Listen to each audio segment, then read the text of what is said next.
Chapter 55। क्या तुम्हारा phone market में है? मेरा फोन कहाँ है? कहाँ गया? लड़की अपने मुंह में बड़बड़ाने लगी क्योंकि उसने अपने बैग की पूरी खोजबीन कर ली थी। यश ने अपने लक्ष्य को खोजा और उसको निशाने पर लेने के बाद उसके पास गया। हाय, कुछ हुआ है क्या? उस लड़की ने यश को कोई जवाब नहीं दिया। उसने सावधानी से यश की तरफ देखा। इससे पहले कि वो एक कदम पीछे हटती, चारों ओर मुड़ती, वो अपना बैग खोजती रही। यश इस तरह की परिस्थितियों से निपटने में अनुभवी था। आमतौर पर कोई भी ऐसे किसी अजनबी को उत्तर नहीं देता था, और एक लड़की होते हुए वो कैसे एक अजनबी से मदद को स्वीकार कर सकती थी? क्या भरोसा कहीं सामने वाले का उद्देश्य बुरा हो? यश ने सोच समझकर कहा, वो मैं कोने में था और मैंने देखा कि आप परेशान लग रही हैं। अगर मैं आपकी किसी भी तरह से मदद कर सकता हूं तो मुझे एक कप बबल टी खरीद कर दें, और अगर आपको किसी को फोन मिलाना है तो वहां भी मैं आपकी मदद कर सकता हूं। क्या कहती हैं? वो लड़की फिर यश की ओर घूम गई। उसने एक पल के लिए झिझकते हुए कहा, क्या आप मुझे अपना फोन उधार दे सकते हैं? यश ने जूही को बाहर निकाला और उसे वो फोन दे दिया। यहां, ये लीजिए। ये देखते हुए कि जूही कितनी चालाक थी, वो खुद को उजागर या एक्सपोज नहीं करती है। फोन लेने के बाद लड़की ने एक नंबर डायल किया।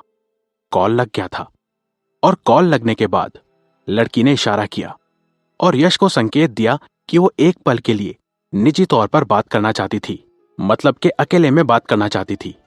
यश ने अपने हाथ से ओके साइन किया और लड़की ने एक तरफ दूसरी ओर कदम बढ़ाया। उस दूरी पर उसने अपने मुंह पर हाथ रखकर बात करना शुरू कर दिया और फोन में घुसकर बात करने लग गई। उसकी बॉडी लैंग्वेज देखते हुए वो उत्तेजित और नाराज लग रही थी।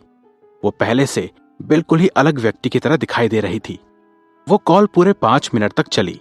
यश के पास लौटने से पहले लड़की ने एक लंबी सांस ली। उसके चेहरे पर मधुर अभिव्यक्ति का स्वभाव वापस आ गया और इस बार वो यश के प्रति मिलनसार थी। आपका बहुत बहुत धन्यवाद, उस लड़की ने कहा। अरे, ऐसी कोई बात नहीं, यश ने कहा। लड़की ने फोन को वापस यश को सौंप दिया और इन सब में उसने फोन पर एक अच्छी खासी नजर मारी और उससे आश्चर्य हुआ। आपका फोन वास्तव में सुंदर लग रहा है। ये पतला और हल्का है और इसमें फुल स्क्रीन भी काफी अच्छी लग रही है। यश ने जूही को वापस ले लिया। उसने उसे अपनी जेब में डाला और मुस्कुराया।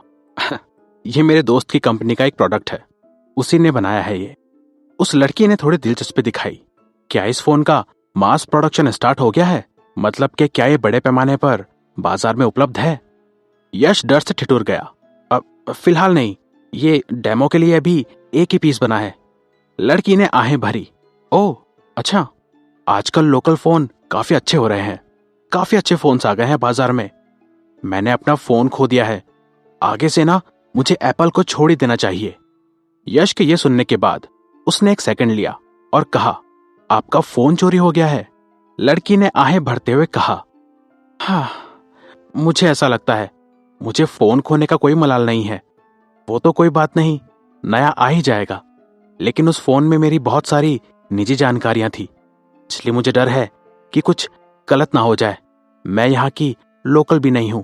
मैं तो किसी बिजनेस के लिए बैंगलोर आई हुई थी और कल जा भी रही हूं। इसलिए मैंने मेरे एक दोस्त को फोन किया और मेरे फोन को रिमोटली लॉक करवा दिया। यश ने एक पल के लिए इसके बारे में सोचा। सिस्टम को मिशन पूरा करने के बारे में उसे सूचित करना बाकी था। ऐसा लगता है कि मुझे उसके फोन को वापस पाने में मदद करने की जरूरत है, यश ने खुद से सोचा। इस बात को ध्यान में रखते हुए उसने उस लड़की से कहा, 1 मिनट के लिए रुक जाइए, बस 1 सेकंड। मैं फोन करूंगा और देखूंगा कि मैं क्या कर सकता हूं। लड़की ने अपना धूप का चश्मा उतारा। जीवंत आंखों की एक जोड़ी ने यश को देखा। इतनी प्यारी एवं सुंदर सी आंखें बहुत ही अच्छी लग रही थी। उसने पूछा, क्या आप मेरे फोन को वापस ला सकते हैं? उसकी आंखें वास्तव में परिचित सी महसूस हो रही थी, जैसे कि यश ने अनजाने में ही सही किंतु पहले कहीं उसे देखा था। मैं पक्का नहीं कह सकता, पर मैं एक बार कोशिश करके देखना चाहूंगा। उसके बाद यश ने भी अकेले में बात करनी चाहिए, इसलिए उसने दूसरी तरफ कदम रखा और जॉन को फोन किया। जॉन जुआ सेंटर में जुआ खेल रहा था। उसके साथ टेबल पर 2 अन्य परिचित लोग थे जो बदमाश थे, जिनको यश ने पिछले दिन पीटा था। छोटा वाला बंदा जॉन के विपरीत था। उसने एक टाइल खींची और अपने पत्ते बाहर डालने से पहले उसने कहा, ये आया इक्का। उसके बाद उसने कहा, जॉन, क्या तुम आज भी अपनी आंखें घर भूल आए क्या? जॉन ने एक पत्ता उठाया, उस पर झांका और आहें भरी। चलो इस बारे में बात नहीं करते हैं। 2 दिन पहले मैंने अपनी पत्नी का वो कुत्ता रिची को खो दिया। सारी रात उसे ढूंढा और मिल भी गया, और उसके बाद भी मैं अपनी पत्नी से पिट गया। जॉन के बगल में बैठा हुआ एक मोटा गैंगस्टर खिलखिलाने लगा। अरे जॉन, तुम्हारी पत्नी बहुत सुंदर है। क्या वास्तव में वो तुम्हारी पिटाई कर सकती है? ये बात जरा पचती नहीं, उसने कहा। जॉन ने असहाय होकर चुटकी ली। तुमने उसे पागल होते हुए नहीं देखा है। उसके रौद्र रूप से तुम जरा बेखबर हो। उस संगमरमर की टाइल को आसानी से एक मुक्का मारकर उसे आधा कर सकती है। मोटा गैंगस्टर कांप गया। भाई जॉन, ऐसा लगता है कि तुम चीजों को थोड़ा बड़ा चढ़ाकर बता रहे हो। जॉन ने मुंह बनाकर कहा, बड़ा चढ़ाकर? मैं बड़ा चढ़ाकर बातें बता रहा हूं। मैंने उसे एक बार मार्शल आर्ट्स क्लब में खुद से 5 लोगों को पीटते हुए देखा था, वो भी 1 मिनट से भी कम समय में। सभी 5 को बाहर कर दिया था। 4 आदमी जुए की टेबल के चारों ओर बैठे थे।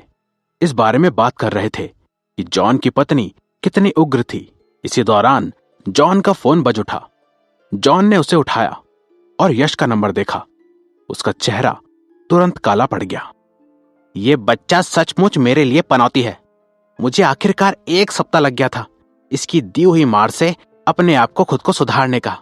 इसी के फोन के टॉपअप के चक्कर में मैंने अपनी बीवी के कुत्ते को खो दिया और फिर से पिट गया। जॉन उत्तेजित था, परेशान था और कॉल को काटना चाहता था। वो बस फोन को उठाना ही नहीं चाहता था। फिर उसके पास के मोटे गैंगस्टर ने कॉलर आईडी पर नजर घुमाई। उसने अपना गला साफ किया और जॉन को याद दिलाया, भाई जॉन, ये लड़का बड़ा अशुभ है, पनौती है। तुम उसके कॉल का जवाब नहीं दोगे तो वो खुद ही तुम्हारे पास उठकर आ जाएगा। मैं उसके बारे में कैसे भूल सकता हूं? ये लड़का, जॉन ने कहा। इसे ध्यान में रखते हुए जॉन ने बड़ी विनम्रता से फोन का जवाब दिया। हेलो जॉन, क्या आपके पास अभी थोड़ा खाली समय होगा? फोन की दूसरी तरफ से यश की आवाज आई। जॉन ने जवाब बड़बड़ाया, हाँ हाँ। अच्छा, खाना वाना खा लिया? हाँ, जॉन ने कहा। बहुत बढ़िया। मेरे पास तुमसे पूछने के लिए कुछ है। क्या तुम स्टारलाइट एवेन्यू के आसपास के जेब कतरों के लीडर को जानते हो? जॉन की आंख फड़कने लगी। तुम क्यों जानना चाहते हो? जॉन ने पूछा। अरे कुछ भी नहीं, मेरे फोन का दोस्त एक्चुअली में चोरी हो गया है। मुझे लगता है कि किसी जेब कतरे का काम है, इसलिए मैं उनके लीडर के साथ बात करने की योजना बना रहा था। यश ने यूं ही कहा। जॉन इससे पहले यह कहता कि मैं किसी को नहीं जानता, वो एक पल के लिए चुप हो गया। अरे भाई जॉन, चुप क्यों हो गए? मेरी मदद नहीं करोगे? अरे मैं तो बस नए दोस्तों से मिलना चाहता हूं। चलो मान भी जाओ, मेरा परिचय तो करवा दो। अच्छा, फोन पे नहीं बता सकते तो कोई बात नहीं, मैं खुद आकर तुमसे बात कर लेता हूं। जॉन के माथे पर नसें चटकने लगी। यह हरामी लड़का मुझे धमकी दे रहा है। जॉन ने गुस्से में अपने दांतों को दबाकर जवाब दिया। यश, मैं तुमको चेतावनी दे रहा हूं। यह कानून द्वारा शासित समाज है। यश चकित रह गया। भाई जॉन, कैसी बातें कर रहे हो? मैं तो एक बहुत ही अच्छा स्टूडेंट हूं। मैं अच्छा बोलता हूं, अच्छा करता हूं और अच्छा सोचता हूं। मैं भला तुमसे क्यों लड़ूंगा? लड़ना कानून के खिलाफ है, मुझे भी पता है, लेकिन चोरी भी तो कानून के खिलाफ है। जॉन ने बिना किसी दिलचस्पी के उसे जवाब दिया। अगर ये कानून के खिलाफ है तो जाओ और पुलिस रिपोर्ट बनाओ। चलो देखते हैं कि क्या पुलिस तुमको तुम्हारा सामान ढूंढने में मदद कर सकती है। अच्छा सवाल किया। अच्छा जॉन, अगर मैं तुमको 20 बार चाकू मार दूं तो तब भी क्या पुलिस मुझ तक पहुंच पाएगी? यश ने कहा। जॉन ने अपने दांतों को कसकर जकड़ लिया। उसे विश्वास नहीं हुआ, लेकिन वो अभी भी डरा हुआ था। यह छोटा सा हरामी लड़का साला किसी गैंगस्टर से कम नहीं है। यह वास्तव में मुझे चाकू मार देगा। जॉन ने एक लंबी और भारी सांस ली। अच्छा ये बताओ, तुम्हारे दोस्त ने आखिर क्या पहन रखा है? जॉन ने कहा। अब आए ना लाइन पे। Thank you John. यश ने कहा।